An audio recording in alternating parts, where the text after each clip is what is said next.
Vince Lombardi was the head coach that his players loved to hate, while Rams head coach George Allen was the one that his players loved to love.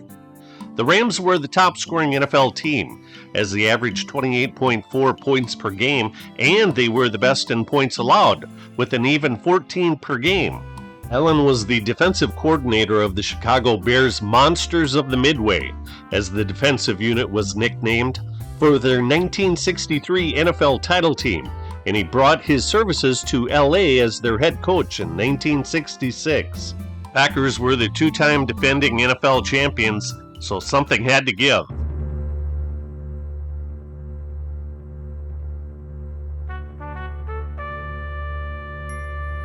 This play was the only blemish on number 84 Carroll Dale's fine statistical game. The fumble was caused by number 55 Maxie Bond's crashing right arm.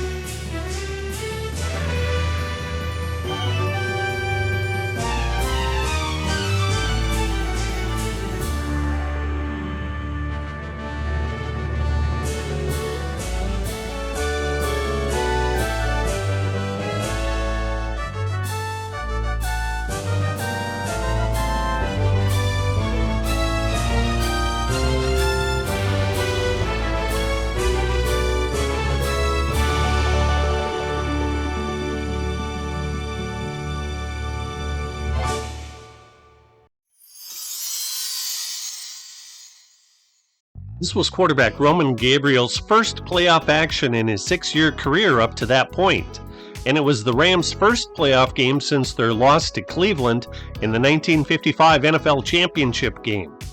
Gabriel had a fine year both passing and rushing in his second season as being the Rams' starting quarterback. Although he led the NFL in time sacked with 48 in 1966, he cut that number in half in 1967 with only 24. George Allen's defensive captain was linebacker Maxie Bond, who was traded to the Rams in 1966 after playing for the Eagles since 1960, when he played for their NFL title team as a rookie and made the Pro Bowl. In 11 full NFL years, he made 9 Pro Bowl teams and numerous All-Pro teams. He retired after the 1970 season, but came back to the NFL in 1974 to play 2 final games for head coach George Allen. This year, 2025, he is a seniors category finalist for the Pro Football Hall of Fame, with the results being announced on February 6th. Strong safety Chuck Lamson intercepted the last pass of his 5-year NFL career and returned the ball 24 yards to the Packers' 10-yard line.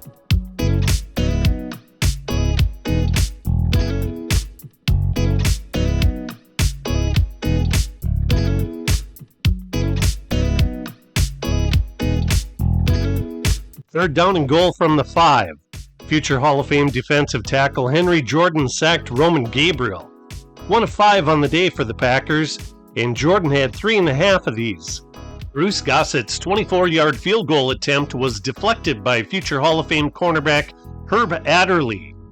The Packers allowed the least amount of yards in the NFL, and they only gave up 13 touchdown passes while intercepting 26 passes.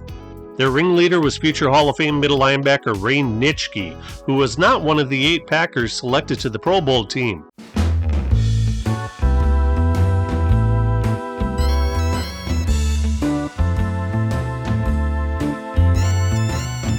The Rams punted from their own 46-yard line, and Packers safety Tom Brown returned the punt. Number 46 Willie Daniel and number 50 Ken Iman whiffed on their attempted tackles, as did number 32 Jack Pardee. Despite being blocked hard, punter John Kilgore tripped up Brown. Kilgore finished with a 42.2 yards per punt. Nevertheless, the Rams released him during the offseason.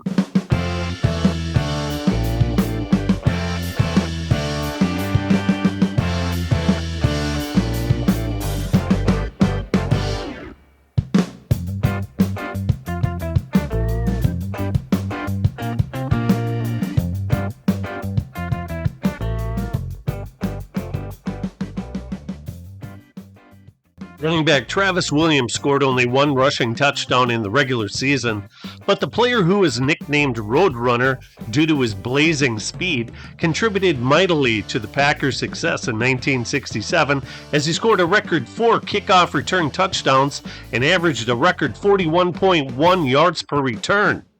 Unfortunately, his success was short-lived as he only rushed for 1,066 yards in 4 seasons with Green Bay. He failed to score a touchdown in his final NFL season in 1971 for the Rams. 1967 second-round draft pick Willie Ellison returned this kickoff to the Rams' 44-yard line.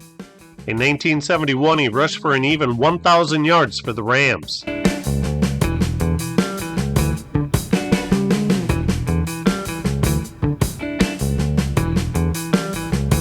Bruce Gossett's 45-yard field goal was woefully short, and future Hall of Fame safety Willie Wood returned the ball to the Rams' 45-yard line.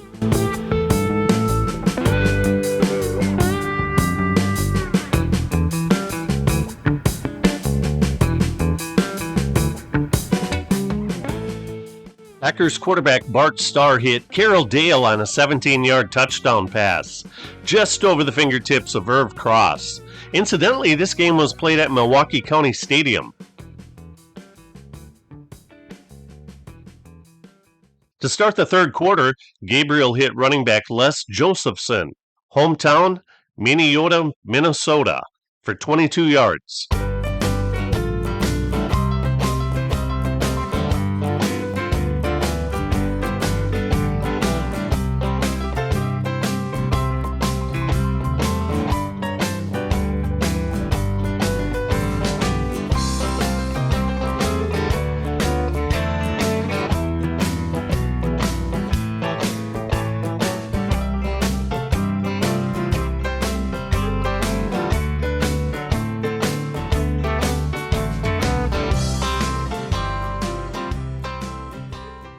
Nine-year veteran and Hall of Fame All-1960s team member Boyd Dowler hauled in this pass. He led the Packers with 54 receptions and 836 receiving yards as he made the Pro Bowl team for the second and final time.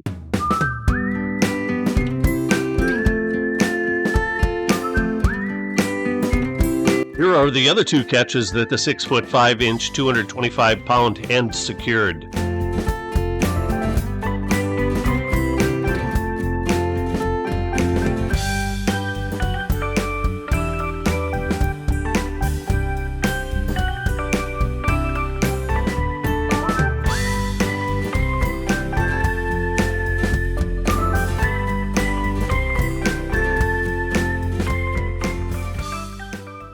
Substitute running back Donnie Anderson played for the injured Elijah Pitts and hauled in 2 consecutive flare passes for a total of 30 yards. He scored a total of 9 touchdowns during the regular season on only 119 touches, an average of 1 touchdown every 13 touches. Impressive.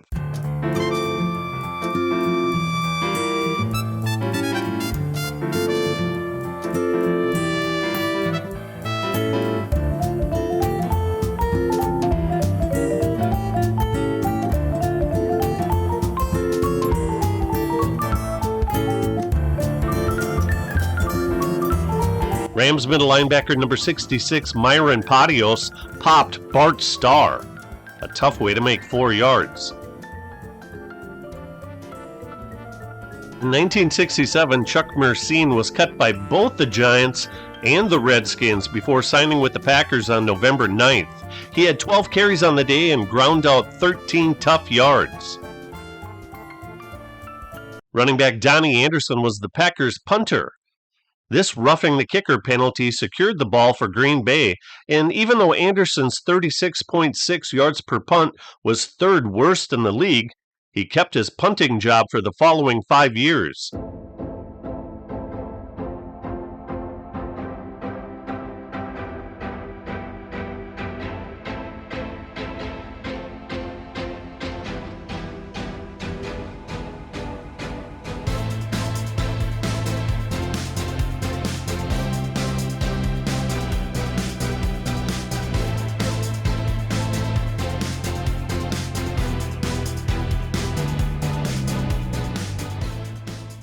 Vegas odds makers favored the Rams by 3 points, but Travis Williams made the final score a 21-point Green Bay advantage in 13-degree temperature and a 15-mile-per-hour wind.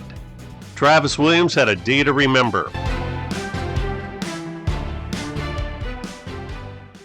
Including Lombardi, 10 Packers would be inducted into the Pro Football Hall of Fame.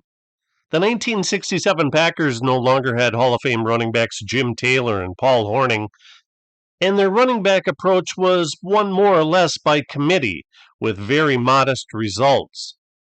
Bart Starr threw almost twice as many interceptions as touchdowns, but he led the NFL in yards per attempt and yards per completion.